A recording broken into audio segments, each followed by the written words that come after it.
Se eu voltasse a ser criança, só mais uma vez, chamaria uma dama pra aprender a jogar xadrez. Se eu voltasse a ser criança, na maquininha do tempo, meu relógio estragaria nos momentos de alegria. Dos ponteiros diria, eu quero brincar também, enquanto o outro sorria, doido pra viajar de trem.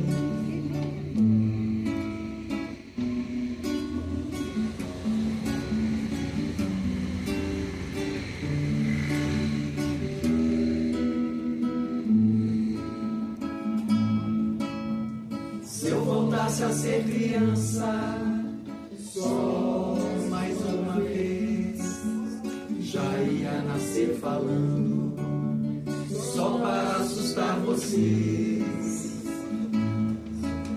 Se eu voltasse a ser criança, preste muita atenção, acabariam as tardes, toda segunda era feriadão.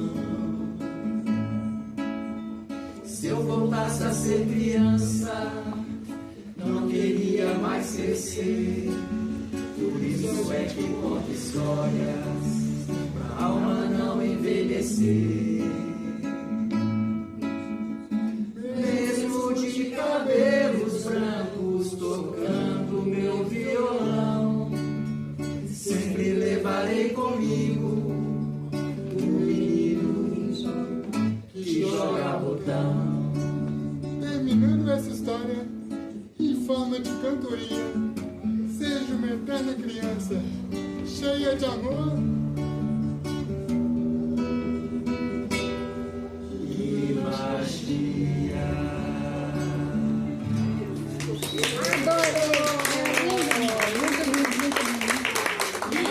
E com essa música de Ricardo Albino e Leandro Bertoldo, letra e música, que nós damos boa noite para vocês. Muito obrigado pela presença de todos na nossa segunda coletânea. E antes de falar um pouquinho aqui para vocês o que é esse trabalho, o que está acontecendo aqui, nosso querido Ricardo Albino, nosso querido Rico, vai contar uma pequena história que tem a ver com toda essa turma aqui, que tem a ver com amizade, que é a tropa do bem. a família Que a de gente- coração que a gente tem. Certa vez, quando eu ainda era criança, conheci uma família muito especial, que eu ainda chamo até hoje de minha tropa do bem. O pai é um senhor amoroso. Ele vive de bem com a vida. É um poliglota do afeto. É um contador de histórias. E por onde passa, espalha o melhor que tem no coração. E por isso é chamado simplesmente de amor. Foi em uma de suas viagens pelo mundo afora que ele conheceu a Dona Esperança. E sem trocadilho nenhum, foi amor à primeira vista. Dona Esperança, muito animada e bem-humorada, diz que recebeu esse nome lindo porque sua mãe se inspirou naquela sua xará famosa do ditado popular que diz que a esperança é a última que morre. E para mostrar que ela estava mais viva do que nunca, tiveram logo 3 gêmeos. Na hora de escolher o nome das crianças, não tiveram dúvida. Felicidade, alegria e sorriso. Alegria, a filha mais velha, hoje é uma professora de educação física e casou-se com um doente chamado Gargalhada. Felicidade, a filha caçula, é dançarina, atriz e cantora. Anda numa dúvida cruel. Não sabe se namora com um beijo ou com um abraço, mas diz que se eles quiserem, ela casa com os dois numa boa. Sorriso, o filho do meio, assim como eu e a turma Manuel de Barros, virou um grande contador de histórias.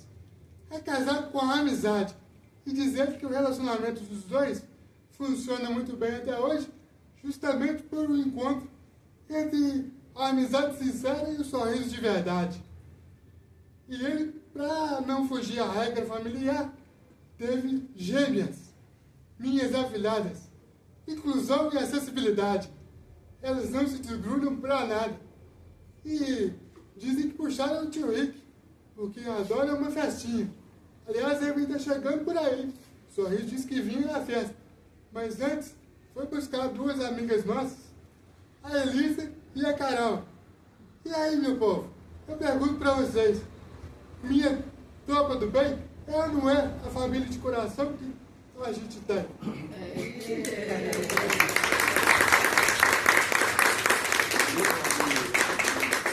Essa história eu criei quando eu estava fazendo jornalismo, porque além de contador de histórias, eu sou formado em jornalismo, para fazer 20 anos ano que vem.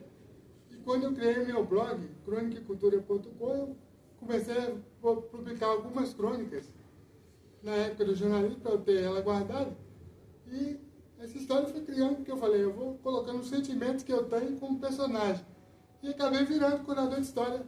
Já tem 10 anos e a tropa do bem sempre anda comigo, né?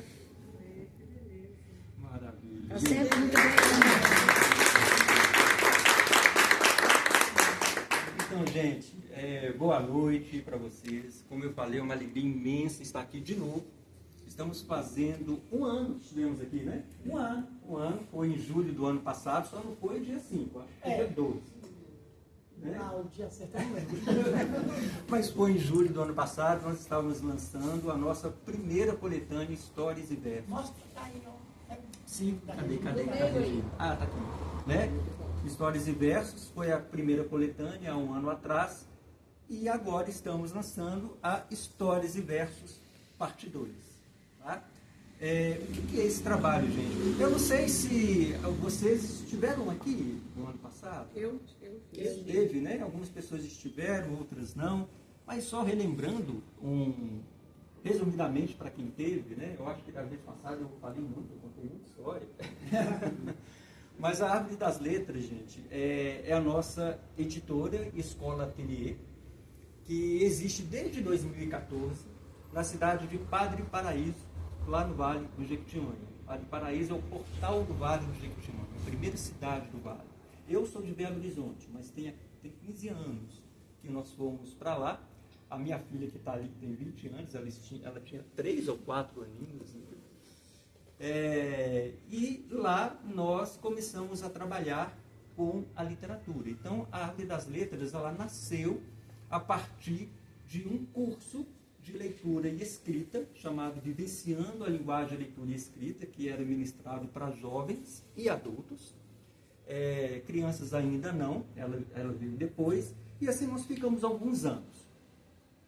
Como eu gosto de falar, essa árvore foi crescendo, os galhos também foram crescendo. Né? Então, com o tempo, vieram as crianças, depois das crianças vieram os livros, as edições sustentáveis. Eu sou escritor, e a partir de uma série de busca, de experimentações, de sonhos, não é? Porque eu nunca fez muito a minha cabeça só escrever. Né? Eu sou um escritor que eu sempre quis escrever, mas eu sempre quis sentir o livro nascendo nas minhas mãos. Eu precisava fazer o livro surgir. E nessa busca de como fazer, foram aí uns 5 anos de pesquisa, até que eu cheguei numa prensa de madeira. Né? Hoje nós temos um protótipo, hoje eu tenho 5 dessas prensas, que eu chamei de Paula Brito. Né? Isso por quê? Porque na hora que eu finalizei a primeira prensa com um parceiro luthier, lá da cidade, ele me perguntou, como que a gente vai chamar essa prensa? Só prensa? Eu falei, não, Paula Brito. Ele falou, por quê? Eu falei, não, Paula Brito, porque é o nome do Francisco de Paula Brito, que foi um tipógrafo no século XVI, XV, no Rio de Janeiro. E ele, num momento que o Rio de Janeiro tinha um analfabetismo gigantesco, né? E ele fazia livros. Então eu falei, não, se o Paula Brito fazia livros, a minha prensa vai chamar Paula Brito. E ele também foi o que deu o primeiro emprego a um garotinho negro, mulato, assim, gago, epilético, né? E que veio a ser Machado de Assis. Então, por isso, que a Árvore das Letras nós criamos um selo de publicação chamado Alforria Literária, não por acaso, exatamente por essa questão da liberdade, não só de escrever, mas também de publicar. E o selo da Alforria Literária, como depois vocês vão ter oportunidade de ver, ele é o óculosinho piscinense do Machado de Assis, né? Então, tudo se juntando. A árvore continuou a crescer e esses galhos também foram para a encadernação, que é uma paixão que eu tenho, né, de fazer cadernos. E tudo isso junto com a minha esposa, Giane Matos, que era para estar aqui, né, mas não foi possível, e Yasmin. E aí nós sempre juntos na nossa parceria, desde o teatro e por aí vai, a Árvore das Letras, os cursos, como hoje acontece lá em Padre Paraíso, e também, né, hoje nós fazemos o que nós chamamos de tenda literária, que nós vamos para as cidades, para os lugares, com um trabalho junto com a biblioterapia, enfim, são os galhos da árvore. Nós fizemos essa parceria, onde eu entro com a feitura do caderno, né, com a costura ali, com o corte e tudo, entrego para a Giane e ela faz a harmonização das capas, como vocês vão estar podendo ver aqui, né? Esse escrito criativo que nós entramos com ele. Exatamente, né? Os livros, gente, da nossa coletânea são dos autores, tá? Então aqui depois, né, se vocês quiserem adquirir, eu não sei se eles vão vender, eu não sei se eles vão dar de presente, não sei, é deles, são deles os livros, tá? E aí, eu quero, nossa Luzia, que livro lindo, procure a Luzia, nossa Pierre, procure Pierre, Regina, cada um deles tem os seus livros, tá? Os cadernos da Árvore das Letras, aí vocês podem ver com o Yasmin, com a Elânia que está ali atrás, se vocês quiserem adquirir também esses cadernos, fiquem à vontade, tá? E como o Rick falou, mais um galinho cresceu ao longo desses anos, que foi o surgimento e a criação do que está culminando aqui agora, que foi no ano passado. Na realidade, nós já estamos juntos uns 3 anos, né? Uns 3 anos juntos, que foi a criação de uma vivência e não curso. Porque, como eu falo, curso a gente ensina alguma coisa para alguém, não é? A vivência não. A vivência aí já não são crianças, isso aqui Eu também. eternamente, né? Eu também. Não são adolescentes, são adultos, são escritores, pessoas que já escrevem ou querem escrever, não é? E aí nós simplesmente trocamos ideias, trocamos experiências, isso de forma online, né? Então nós temos um encontro semanal, que era semanal, passamos para 15 dias, mas eu falei com eles que nós temos, você não estava, nem você estava no último encontro, eu falei que nós temos uma surpresa, mas que eu só vou falar semana que vem. É verdade. Tá bom? Aí nós temos uma surpresa aqui para eles, mas enfim, são encontros online que nós fazemos, onde nós trocamos essas ideias, sempre através de uma proposta de texto, e nós produzimos textos juntos, uma dinâmica em conjunto. Agora a gente está trabalhando, inclusive, com a escrita de narrativas a partir da poesia do haikai. Então, todos nós, haikais são aqueles micropoemas, né, de 3 versos. Então, todos, cada um propõe um tema, a gente escreve esses haikais. Um desses haikais é sorteado ali na hora e nós temos um tempo para escrever uma narrativa a partir dessa poesia. 8 minutos. 8 minutos. E a partir, né, obviamente, vai ser a nossa terceira coletânea, onde esse menino, Rick, aí já vai estar com a gente, porque o Rick participava de uma outra turma, né? E aí ele veio para a turma Manuel de Barros. Na Árvore das Letras, toda turma tem o nome de um escritor ou escritora, né? Então nós já tivemos turma Machado de Assis, turma Clarice Lispector, turma Carlos Drummond de Andrade, e hoje aqui nós temos a turma Manuel de Barros. Que era a do Ruick, né? Era Lígia Fagundes Teles. E assim, gente, nós chegamos até aqui. Tá bom? Desculpa a falação, porque as estrelas são eles. E eles... Só uma coisinha que eu queria falar. Diga. Que não faz, é uma outra história, mas o nome Árvore das Letras é porque esse menino aqui passava a infância dele em cima de uma árvore lendo. Exatamente, que era um pé de ameixa, né? Então a Na Árvore casa das da avó Letras dele. é um pé de ameixa que ficava na casa da minha avó, né? Tinha 7 anos, subia para lá e lá eu ficava lendo. e sonhando, né? Eu falava, um dia, eu não sabia, gente, eu não sabia o que era literatura, eu tinha 7 anos, eu não sabia. Graças a Deus que só caiu a história desse pé e ele não caiu de lá nenhuma vez. Na realidade, eu caí. Né? Eu caí, tenho uma cicatriz aqui no braço, de fora a fora, e que legal você falar isso, porque é uma história, né? Eu caí, gente, e porque o pé de ameixa ficava ao lado de pé de goiaba, e era um pé enorme. Então, imagina duas árvores grandes, na copa fazia, né? E ali era o meu laboratório do Visconde, era tudo que eu imaginava, né? E eu tinha um lugarzinho onde eu sentava e ficava totalmente seguro ali. No pé de ameixa. No pé de ameixa. Só que aí foi aquela coisa do menino, né? De querer passar de um pé para o outro. E passar para o pé de goiaba. Na hora que eu estava voltando do pé de goiaba, sem cipó, eu escorreguei, né? Só que quando eu caí, eu ri muito. Eu fiquei muito feliz, porque quando eu olhei para o meu braço, estava cheio de sangue. Eu falei, gente, isso vai ficar marcado. E de fato, né?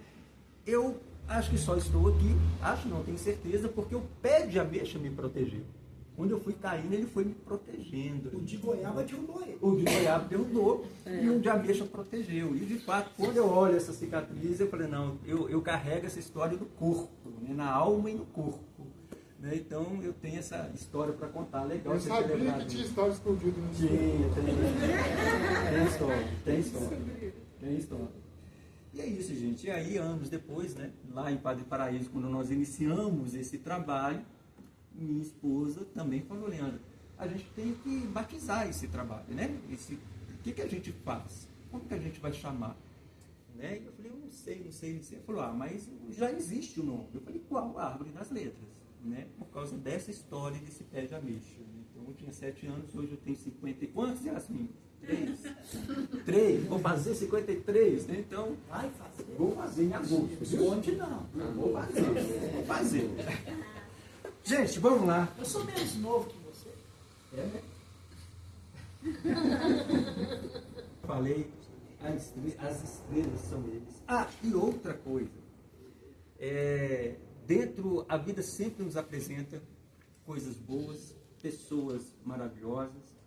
E há 1 ano atrás eu conheci uma pessoa incrível, e que acabou fazendo uma parceria com a gente e está aqui novamente, que é a Rosana, com essa arte linda que ela faz, com um conceito, né? Ela e o marido dela, né? Que ele fala que você fala que é o guarda-costa dela, né? E eles fazem um trabalho, isso que eu acho que é fantástico, gente. É como a gente, né? Como eu falei com vocês, eu nunca quis só escrever um livro, eu queria fazer, e esses livros, eles são ecológicos, eles são sustentáveis, né? Então foi anos mesmo assim de pesquisa, que tipo de papel, que tipo de costura, né? Para agredir o menos possível o meio ambiente. Então a gente tem um conceito, e eles também têm esse conceito, né? Então a arte que eles fazem, explica aqui, Rosana, vem cá, explica aqui para vocês. Pode ser daqui mesmo? Não, pode ser daqui mesmo. Pode ser daqui mesmo. Você vai falando e eu estou aqui viajando um pouquinho. Eu sempre achei que a vida é um bordado que as linhas vão se cruzando. E olha que maravilha, Luzia, você, árvores, madeira, nós dois somos um apaixonado por madeira, natureza. Ele cresceu em Pirapora, no meio, né, da mata, do cerrado. E cada madeira que a gente encontrava, a gente vibrava. Olha que lindo! A árvore dali tinha que estar aqui, né? Então, é só isso. É catando o que a natureza está deixando para trás, que não pode mais levar com ela, as sustentáveis, né? De queimadas, desse calor todo que teve atrás. Nós vamos criando arte com ela para ver se a natureza fica com a gente de uma certa forma, de algum jeito. É isso. Tudo se cria, nada se perde, tudo se transforma. É isso, gente. E aí, E é verdade, a maioria é goiabeira. Tá vendo? A goiabeira é fantástica. você tem que fazer com lacaxeira. Gente, vamos lá. Quero apresentar para vocês, né, esses autores: Pierre André, Luzia Maria. Aquele que não tem chulé no pé. Eu vou falar, né? Regina Caminha, Rosa Amaral, nosso amigo Ricardo Albino, que ainda não está nessa coletânea, estamos na próxima. Eu também não estou, não. Também não estou nessa não, viu, Rick? Eles nos excluíram, mas né, a inclusão... Nós nos colocamos na próxima. Já na próxima a gente vai estar junto. Gente, temos duas pessoas que não estão aqui. Uma é lá, pertinho da minha terra, que é Teófilo Otoni, que é a Elisa. Elisa é presidente da Academia de Letras, mas elas gravaram aqui um pequeno vídeo para vocês verem, elas também se apresentando. E a Carolina, que mora em Pompeia, na cidade de Pompeia, em São Paulo, perto de Marília. Né? E aí a distância é muito grande e não foi possível delas virem, mas faz parte dessa turma, Carolina e Elisa ainda. E aí a gente vai abrir exatamente com as duas, né, Pérez? Pode ser? Você coloca aí, né? Enquanto